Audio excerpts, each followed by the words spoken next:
কিচেনে সিঙ্ক বসানোর সময় ব্ল্যাক স্টোন এবং গ্রানাইট পাথরটি আপনি কিভাবে কাটবেন।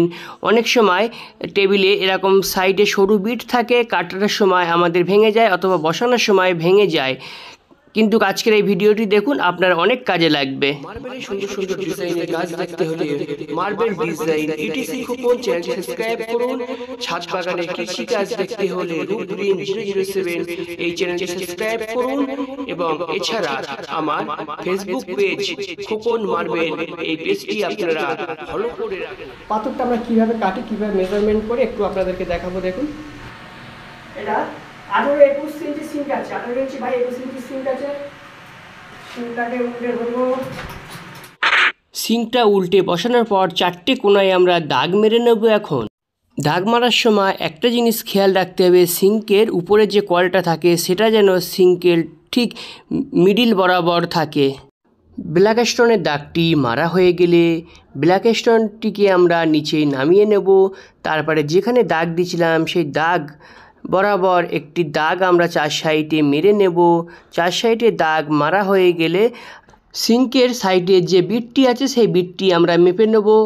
এই বিটটি 1 ইঞ্চি চওড়া থাকে, তো আপনি যদি 1/2 ইঞ্চি নেন বা 1.25 ইঞ্চি নেন তাও হবে।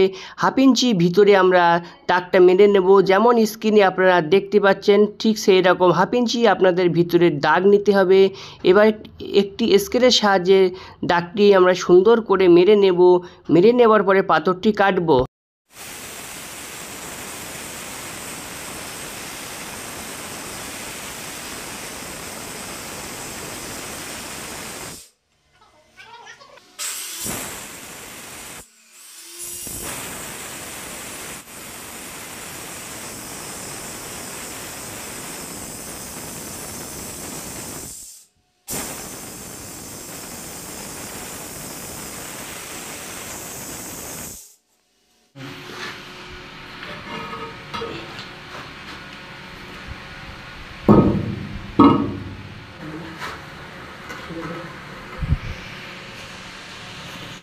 পাথরটা এখন আমরা কেটে নিয়েছি, নিয়ে এই স্ট্রেটটা আমরা দেখে নেব ঠিক আছে কিনার সঙ্গে। স্ট্রেটটা দেখে নিলাম, ওর সঙ্গে ওয়াটার লেভেলটাও দেখে নেব লেভেলটা ঠিক আছে কিনা। যেহেতু পাথরটা পাতলা মোটা আছে আমাদের, তো আমরা নিচের যে লেভেল, নিচের লেভেলটা আমরা নিচের যে পাথরের থিকনেসের লেভেল সেটা কিন্তু ঠিক রেখেছি। এরপরে সিঙ্কটা আমরা বসিয়ে দেখে নেব ঠিকঠাক বসছে কিনা। সিঙ্কটা আমাদের ঠিকঠাকভাবে বসেছে। আমাদের এই গ্রানাইটটা আছে, এটা এখন সাইজ করে কাটা হবে। এখানে আমাদের সিঙ্ক আছে, সিঙ্কের পাথরটা কিভাবে কাটবো অনেকের একটা প্রশ্ন থাকে যারা নতুন মিস্ত্রি দাদাভাইরা কাজ করছে। তো এটা আমি 2 রকমভাবে কাটিং করি। একটা হচ্ছে কি এই পাথরটা নিচেই থাকবে, সিঙ্কটা মেজারমেন্ট করে নেবো, নিচেই মেজারমেন্ট করে কেটে বসিয়ে দেবো, হয়ে যাবে। সেটা হয়তো করতে গেলে নতুন মিস্ত্রিদের অসুবিধা হতে পারে, যার কারণে আপনারা সিঙ্কটা এইভাবে বসিয়ে নেবেন।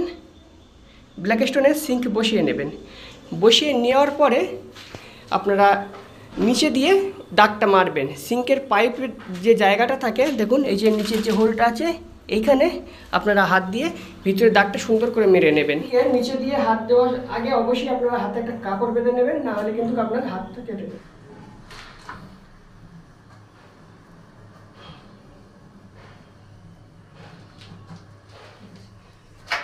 এবার গ্রানাইট পাথরটাকে আমরা তুলে নেব, নিয়ে সিঙ্কের পাথরটা আমরা কেটে দেব।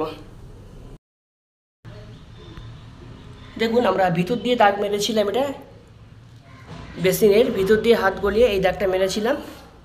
দেখুন, এবারে কি করেছি আমরা, বেসিনের 1 ইঞ্চি করে বাড়তি নিয়েছি, অর্থাৎ এই যে বিটটা আছে এই বিটটা 1 ইঞ্চি আছে। তো বিটটা যতটুকু আছে ঠিক ততটুকুই একটু ক্লিয়ার নিয়ে আমরা সাইড দিয়ে একটা দাগ মেরে নিয়েছি এখানে। এবারে সিঙ্কের এখানে দেখুন এই জায়গাটা বিটটা অনেকটা সরু হবে, যার কারণে ওই পাথরটা আমরা অল্প কাটবো, মানে দেয়ালের দিকটা কেটে দেবো, এই দিকটা কাটবো না। ঠিক আছে, এটা আমরা সিঙ্ক বসিয়ে নিয়ে পরে উপর দিয়ে কেটে দেবো। তো দেখুন, আমরা সিঙ্কের যে মেজারমেন্ট আছে সেই মেজারমেন্টে আমরা এটা দাগ দিয়ে নিয়েছি, নিয়ে যেটা ওয়ালের দিকে সেই দিকে আমরা এই লাইনটা কেটে দিয়েছি। দেখুন, এই সাইডটা কেটে দিয়েছি, এদিকে মেশিন চালানো যাবে না বলে। আর এই সাইডে আমরা উপর দিয়ে একটা দাগ মেরে রেখে দিয়েছি, অর্থাৎ গ্রানাইটের ভিতর সাইড দিয়ে একটা দাগ মেরে রেখে দিয়েছি। গ্রানাইটটা বসিয়ে দেবো, বসিয়ে দিয়ে গ্রানাইটের একদম উপর দিক থেকে আমরা পরে মেশিন দিয়ে এটাকে কেটে ফেলে দেবো। তাহলে খুব সহজেই কিন্তু এটা বসানো যাবে এবং এই পাথরটাও ভাঙবে না আমাদের। তো দেখুন আমাদের স্কার্টিংটাও আমরা এখন লাগিয়ে দিয়েছি, আমাদের টেবিলের কাজ কমপ্লিট হয়ে গেছে। এবারে আমরা কি করব, ওয়ালে টাইলস বসাবো। নতুন মিস্ত্রি দাদা ভাইরা কথাটি খুব মনোযোগ সহকারে শুনবেন। আপনারা যখন ব্ল্যাক স্টোনের উপরে সিঙ্কটি কাটবেন, সিঙ্কের যে মাপ থাকবে তার থেকে 1/2 ইঞ্চি শর্ট করতে হবে ব্ল্যাক স্টোনে। আর গ্রানাইট কাটার সময় সিঙ্কের যে মাপ তার থেকে সামথিং একটু বড় নিয়ে কাটবেন। ইউটিউব থেকে দেখলে চ্যানেলটি সাবস্ক্রাইব করুন এবং ফেসবুক থেকে দেখলে পেজটি ফলো করে রাখুন। ধন্যবাদ ভিডিও দেখার জন্য।